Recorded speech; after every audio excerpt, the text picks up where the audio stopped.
Hello there, kia ora, and welcome to this week's Omnibus. It has been a hectic week. The government basically threw everything they could at us because they had to have everything signed off by the 9th for budget on the 22nd, which included being able to kill Kiwi accidentally when building roads, and of course the pay equity bullshit, which has been really fascinating to watch the reaction to that. The middle-aged white mediocre men going, yeah, but you don't get what it means to woman.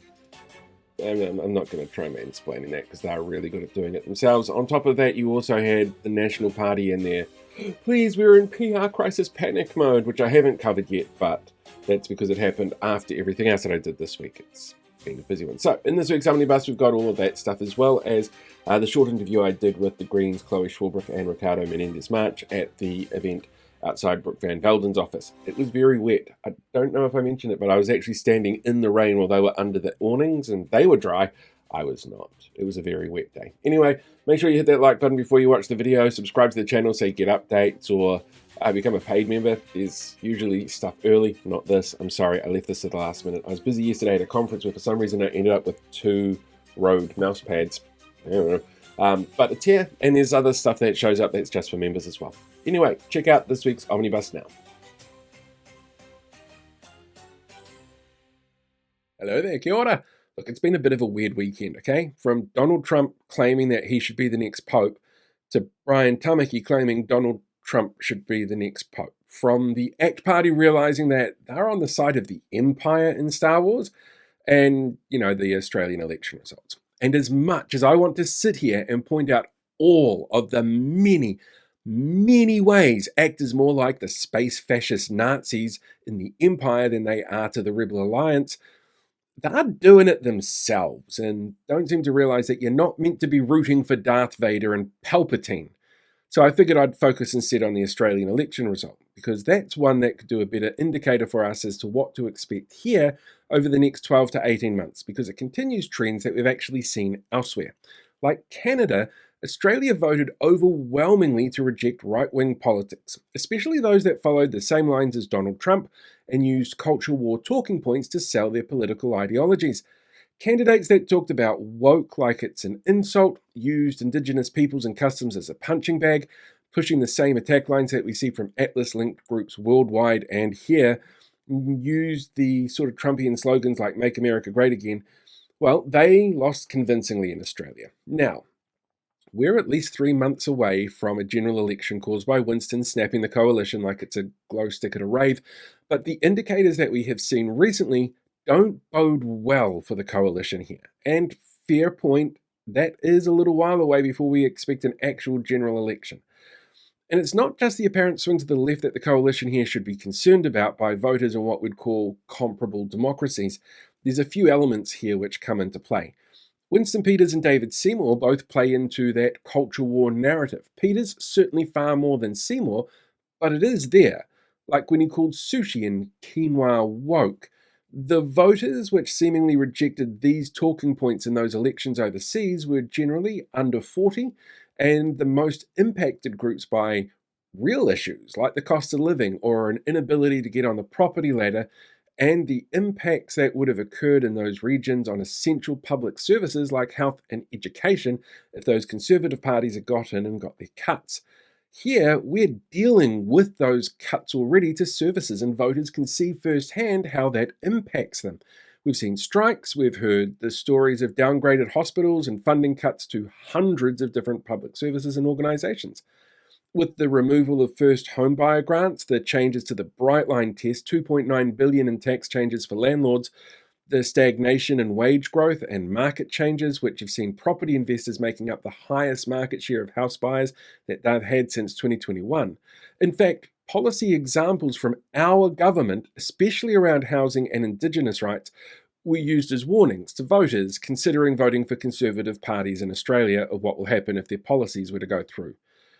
And inflation has risen here again after increases to the Consumer Price Index, amazing failures in the numbers of people getting those family start payments, tiny little tax cuts for low and middle income earners, below inflation rate increases in minimum wage, and tiny increases for pensions, along with massive increases in the number of unemployed people and those on benefits, and leaving the country forever while the cost of living is still impacting people, and the government is instead focused on prisoner voting rights and asking mayors to fight truancy. But there are other fascinating indicators as well, like social media, which has been a massive battleground for the Australian election in particular, with huge criticism coming in from media and the general public on the campaign's reliance on meme making and lack of detail from across the parties. Dutton's social media campaign was actually run by the same company who ran socials for National in 2023 using similar methodologies. National and ACT have both been reshaping their social media output to be more in line with how the Liberals in Australia have just run their losing campaign. So, a lot of the conditions that led to Conservative losses in those places have either been repeated here or are underway. And some parties rely on those conditions and methodologies more than others. New Zealand First is proud of how they bring in US culture war talking points to policy, and their voter base laps it up because it's easier to punch down than think critically for them. But the reality is that if everything goes to plan, the next general election is still over a year away. The next real test will be local body elections in October this year. We know that there are going to be some candidates running who are explicit in their backing of these policies that our government have that lost Conservatives elections overseas, like those who run under an ACT Party banner or run to campaign against Māori wards. And there will be others who run who share those ideologies who aren't so explicit in their beliefs, but will look at bringing in elements of US-style culture war commentary into their campaigns. Like Roger Stratford here, who wants to be the mayor of Hamilton and wants to impose tariffs for goods coming into the city. So this is the next real opportunity that voters are going to have to either send a message for or against the current government, and the general public will get to see if this country is following much of the rest of the world and swinging away from the sort of policy that's been firmly rejected by voters overseas. Hello there, kia ora. Feeling like the first 3 days of this week has just been a total onslaught of shitty news from the government? Because I certainly do, and there's actually a range of reasons why it seems to be a week full of cruel, short-sighted, ill-thought-out announcements from the coalition.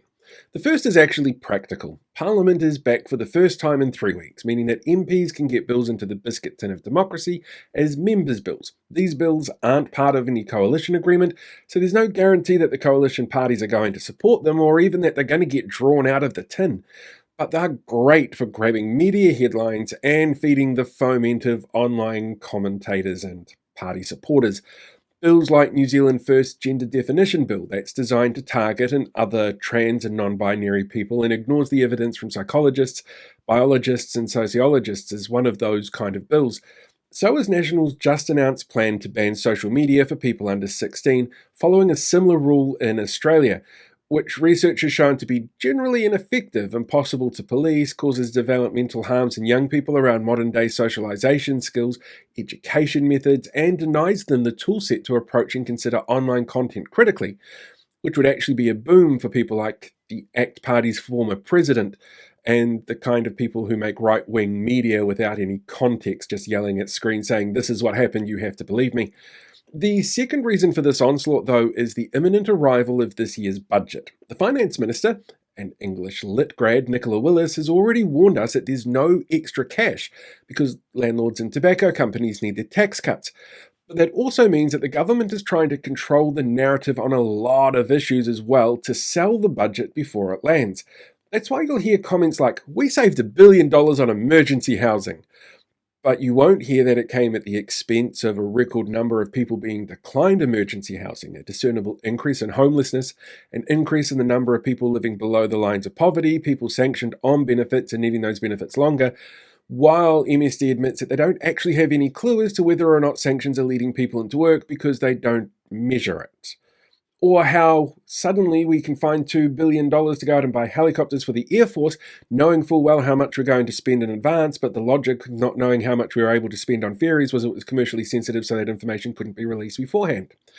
The third reason is as a distraction. With an austerity budget on the cards, the public being well aware that the government is not focusing on issues important to them, like the cost of living, and media actually holding government to account over concerns like Erica Stanford, Nicola Willis, and Chris Bishop's use of personal email accounts for official government business, or the number of distractions out there making it harder for people to focus on fuck-ups like Mental Health Minister Matt Ducey ordering the removal of documents that show the mental health sector needs another 1,500 staff, or that Police Minister Mark Mitchell tried to get longer prison sentences, or police have been directed to spend no more than an hour on mental health call-outs that they have to deal with, leaked documents showing that the budget will cull the Kahui Ako education program designed to upskill teachers, particularly working with students around disabilities, and downplays announcements like the end of pay equity claims, which will disproportionately impact women, young people, Māori, and Pacifica communities.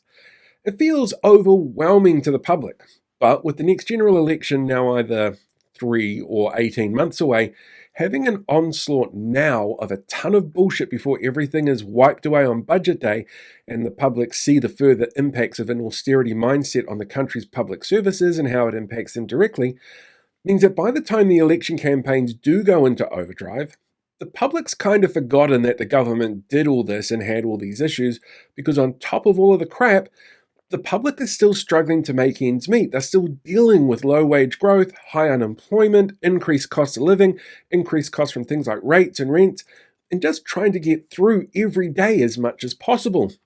So as much of an onslaught as it all is, try to remember this when the next election rolls around. Try to remember the build-up of little changes that make people feel worse. The death by 1,000 budget cuts to public services, or even just the concept of equal pay for equal work and how much disdain the coalition seems to have towards the people that their choices impact the most negatively. Hello there, kia ora. All across the country, today and tomorrow, I guess that depends on when you're watching this as well, people are intending to show just how they feel about the coalition's rushed pay equity law changes, which circumvented standard democratic practices and processes to be snuck into Parliament to roll back protections and the steps to work towards equitable pay outcomes for women. This legislative change will, according to Bernard Hickey, free up $17 billion over 4 years in lost annualised wage increases, or $3 billion more than the tax cut scheme that they rolled out last year, promising that they can totally afford this. For most of the 33 groups going through the complaints and remediation process at the moment, they're not going to be able to reapply until at least 2027, some of which have been in this process for up to 4 years already. All that work gets thrown out, and the vast majority of those impacted are in government sector roles like nurses or carers, librarians, and some sectors won't be able to reapply based on the harder to reach thresholds under this new law. Immediately, people started to plan protest action, and Friday and Saturday, there's actions planned for outside MP offices. There's one on Friday at 1 p.m. outside Brooke Van Velden's office at 35 St John Road. There's another one at 1 p.m. on Friday outside Sue's Redmayne's office at 5 Ferguson Street in Fielding. In Rolleston at 9 Macefield Drive at 1 p.m, you can pick it outside the office of Nicola Griggs, the Minister for Women. In Tauranga from 12:30 at Red Square. In Dunedin, the protest meets at the Exchange at 1 p.m. In Timaru, there is a protest at 30 Cannon Street. It's actually outside the office of Minister for half of the South Island with dangly bits between their legs, James Meagher. And in Kirikiriroa, Hamilton, from 1 p.m. at 109 Ross Trevor Street, there's a protest planned for outside Tama Potaka's office. And then tomorrow night at 7:30, live on my YouTube and Facebook pages, I'm going to be sitting down and chatting with Georgie Dancy, who's organising that Kirikiriroa meeting. So if you want to pop along and check it out or ask questions, the links are in the bios for whatever page it is that you're watching this on. On Saturday as well, there's a couple of things going on. In Nelson, a march starts at 11 o'clock in the morning at Miller's Acre Car Park. And in Levin, Tim Costley's office will be picketed from 1 p.m. on the corner of Bath and Oxford Street. And if you don't have a local protest that's listed here, which, to be fair, I recorded this last night, so there might be more that keep popping up, keep an eye out on the PSA Facebook page. They're updating as quickly as they can, and others may pop up. Or, just head up to your local Coalition MP's office and make some noise, while not doing anything violent, because peaceful protest is a right, and violence is an excuse for the other side used to justify doing shitty things and being shitty towards people. Then on Budget Day, May 22, there's another massive protest being planned by the Public Service Association. At the moment, they've only announced one for Parliament grounds that, is going to be fairly massive, but expect there to be others pop up around the country as well. And of course, you can always email or message your local coalition MP and ask them what are they thinking. Comment on their generic self-congratulatory posts asking how they justify these choices. Their email addresses are actually all available on the parliamentary website, and it's really easy to hunt down their public Facebook pages. We are understandably proud in this country of our place in the history books when it comes to giving women the right to vote. It's important to remember, though, that while some politicians like to claim that just stopping what they're doing fixes equality by treating everyone the same, that we don't all start in the same starting blocks, and until that's fixed, we'll never be able to achieve true equality for everyone in the country. And instead of trying to fix where those starting points are, the government is rolling back protections for one group in particular. And we all know it never stops with just one group. And so far, we've seen it happen to workers, Māori, prisoners, trans people, and now women. There's a whole short poem about how bad this is.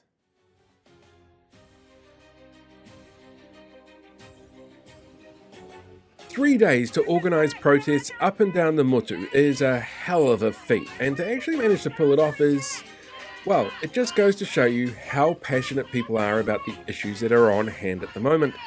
And what we've seen today is thousands of people braving the wet weather and the traffic and everything else that could be thrown at them in the middle of a workday to get out there and make their voices heard about how angry they are when it comes to law changes that the government snuck through under urgency that blindsided parts of the House in an effort to save $17 billion at the expense of women in our workforce. So I went along to the protest today in Tamaki Makaurau and managed to sit down and have a bit of a quick chat with the Green Party's Chloe Schwarbrick and Ricardo Menendez-March. So let's jump over there and see what they have to say about this.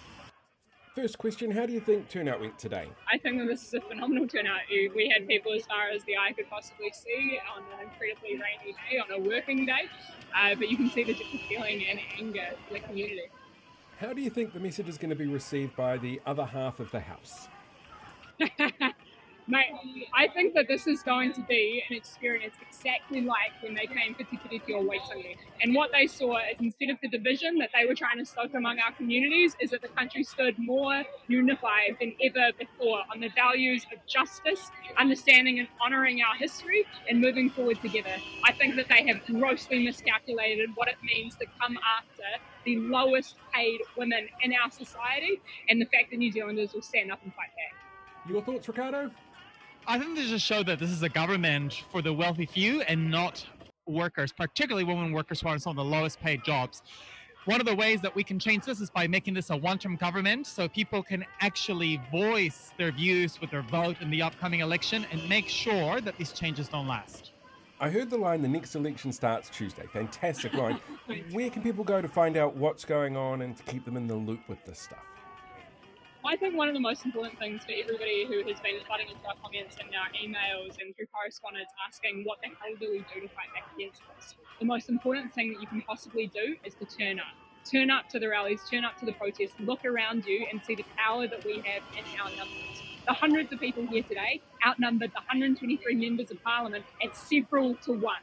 And if we keep that energy going, if regular people decide to get together, we don't need to let the perfect be the enemy of the good. If we are moving forward together and having these conversations with our whānau, with our co-workers, with those who we're studying with, and ensuring that we're all aware of where we want to be moving forward to, then these guys won't get away with distracting and fighting us. Last question, where can people find more information about joining and fighting? Go to your relevant union page. So, for example, today I found out it was an event by the PSA's Instagram page. But equally, you can keep an eye on what we as MPs are doing, and hopefully that'll give you more information about how you can just get involved, not just in the fight against the changes that the government has made this week, but a fight for an economy that works for all of us. Join your union. In this week's The News, women added to the list of groups targeted by the coalition to be treated like shit. School leavers fleeing the country where the Prime Minister thinks banning social media is a fix to all society's problems. Sunk costs to keep sinking ferry project from going under. And the Wellington Airport says, "Fly you fools," to iconic artwork. All that and more on this week's The News. Hello there, kia ora. I'm Paul and yeah, I know. Leading tonight's news, protest action all over the country happened today outside MP offices up and down the Mutu as the government repeals pay equity laws. On Tuesday, Brooke Van Velden, seen here looking for John Connor, Minister of Workplace Relations and second fiddle to the party that claims that they're all about equal treatment and rights for all, tabled a bill that would repeal the legal protections to ensure women were paid equal to men for comparable work across industries and cancelled 33 claims currently being processed from mostly government departments. According to economist Bernard Hickey, these changes and the changes to the threshold for reapplying will net the government an extra $17 billion over 4 years from industries like teaching, carers and nurses, which is only just more than the $14.5 billion tax cuts cost us last year in the budget, which disproportionately benefited the wealthy. Said Deputy Prime Minister Winston Peters, seen here thinking no one else heard that really loud fart, "We support this because it will stop people asking what is a woman. We've clearly defined it as someone who earns less than a man, and now no one will want to transition knowing that they'll have to take a pay cut." An Education Ministry report on Monday showed a record number of high-achieving teens have chosen to move overseas after finishing secondary school. The report shows 10% of the highest-achieving NCEA result achievers left the country once their study was finished in 2023. While the ministry hasn't looked into the reasons specifically why the moves are happening, it mirrors other trends of New Zealanders moving overseas and is more likely to occur with students from high socio-economic areas. According to the always balanced and never racist or misleading Hobson's Pledge, it's because students overseas don't have to deal with the Māorification of education, while students overseas claim it's because they're sick of racist old assholes trying to run the country. Education Minister Erica Stanford, seen here showing reporters her Macarena, along with Chris Bishop and Nicola Willis, have been caught using personal accounts for their ministerial emails, raising questions about the security of important data and why printers don't like their work email.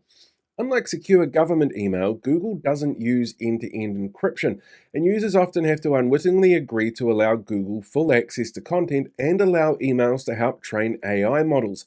This move has frustrated conservatives since they've been trying for over a decade to find a way to bring in the US culture war line, "But what about her emails?" But they never expected it to be one of their MPs to cause the problem. Said the Prime Minister, seen here meeting Queensland's latest police recruits before they fly out, "Look, what I'm saying to you is, yes, we would have been calling for her to be fired if she was a Labour MP, but clearly we can't do that here. What with multiple of my MPs doing this, that would just be rude." A new poll from the Taxpayer Union, which also has links to other astroturfing groups, the Free Speech Union and the Sensible Sentencing Trust, has released its latest Curia poll, a polling company known to ask misleading questions, which have led to claims of creating bias in their responses on multiple occasions and their resignation from the polling governing body, the Research Association of New Zealand. Said a spokesperson for mainstream media, "Of course we're not going to mention that bit when we promote the poll results showing an outcome for the centre-right parties we like, or how it came out the day after the government alienated half the population for being a woman, but the poll was done before all this happened." New data released from Elections NZ show the National Party took in almost $5 million in donations last year, nearly 3 times the amount of the nearest other parties. Under electoral law, every party must file annual returns on donations. National's highest donors included the man behind the Sistema storage empire, the man behind real estate company Barfoot and Thompson, the Canterbury Nationalists Trust, which you shouldn't Google because the words Canterbury and Nationalists end up with frankly way too many results that are going to put you on a watch list, and $350,000 from Nelson's Robert Wares. Said a spokesperson for the National Party, "We are always happy to see policymakers, donors, like these people support what we do. And we know some of these numbers are shockingly high, but we can assure you that won't be the case next year. Since Robert died in March, we're very sorry to see his wallet go."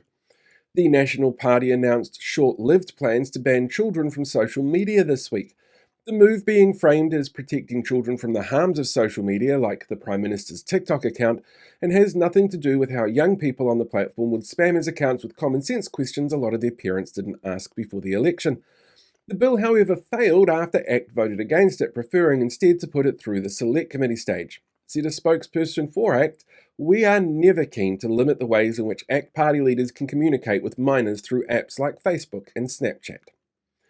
3 News has revealed that documents out of the office of Mental Health Minister Matt Ducey, seen here showing he couldn't have done it because he has nothing in his hand, show public-facing reports had been changed to minimise the number of workers the mental health sector needs to ensure delivery of services. The report shows someone in Ducey's office specifically requested the removal of the admission and other fields which highlight the extreme shortfall in staffing levels after feedback from Health Commissioner Lester Levy, while Ducey claims it was not a direct request from him. Said Ducey, "Look, over there, it's Jason Momoa," before running away and hiding under his desk. Despite overwhelming opposition and public feedback, the government is set to progress with the ACT Party's Regulatory Standards Bill after Cabinet signed off on it. And in a callback to last week's This Week's The News, it seems like it will be introduced before the Waitangi Tribunal can proceed too far into its urgent claim investigation.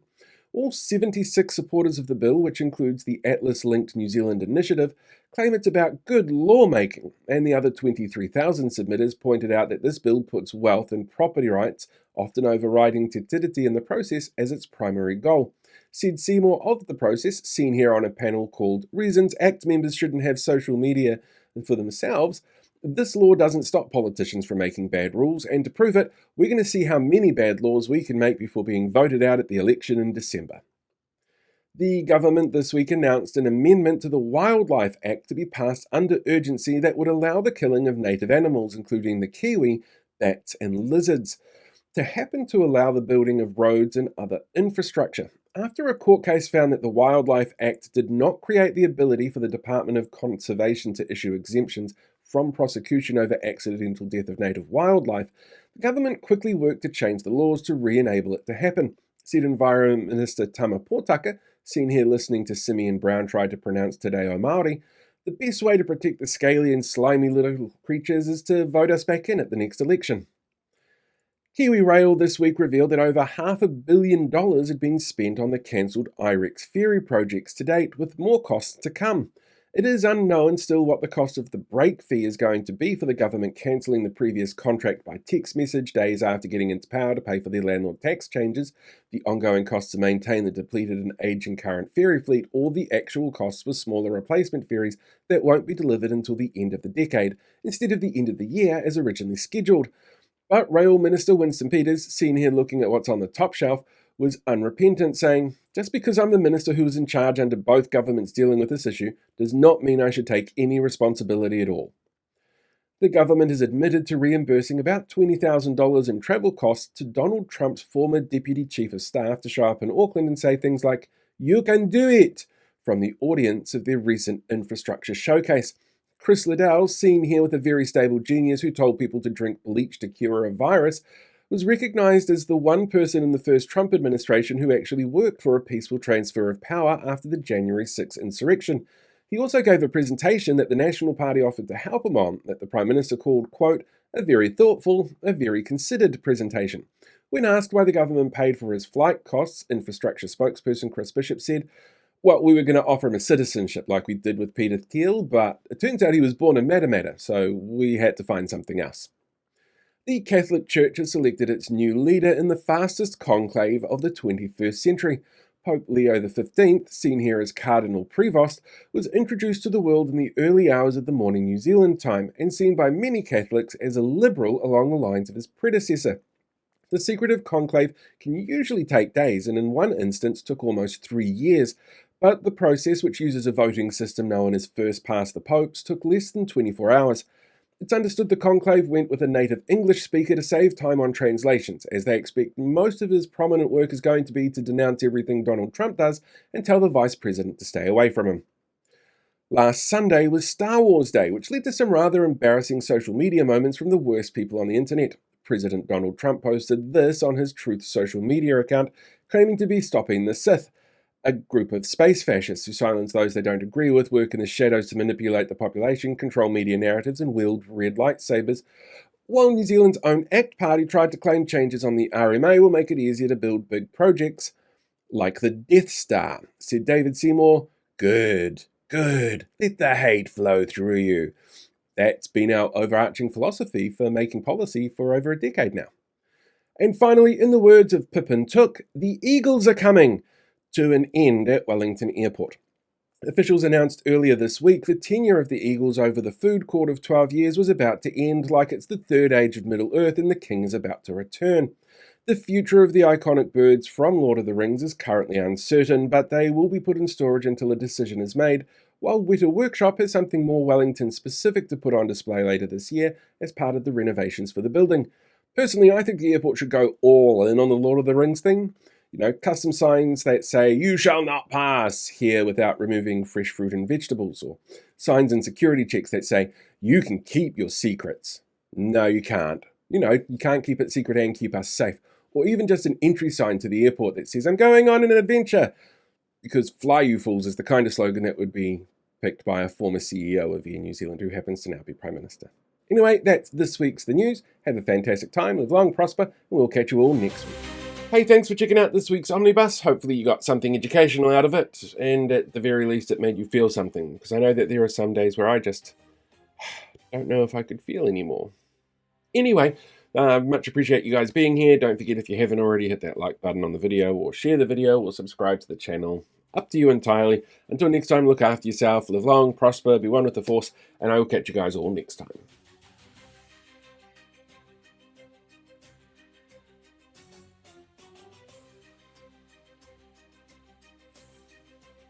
Hey, thanks for checking out today's video. Make sure you like, share, subscribe so you get more updates as we go along. We deal with these guys for the rest of the year.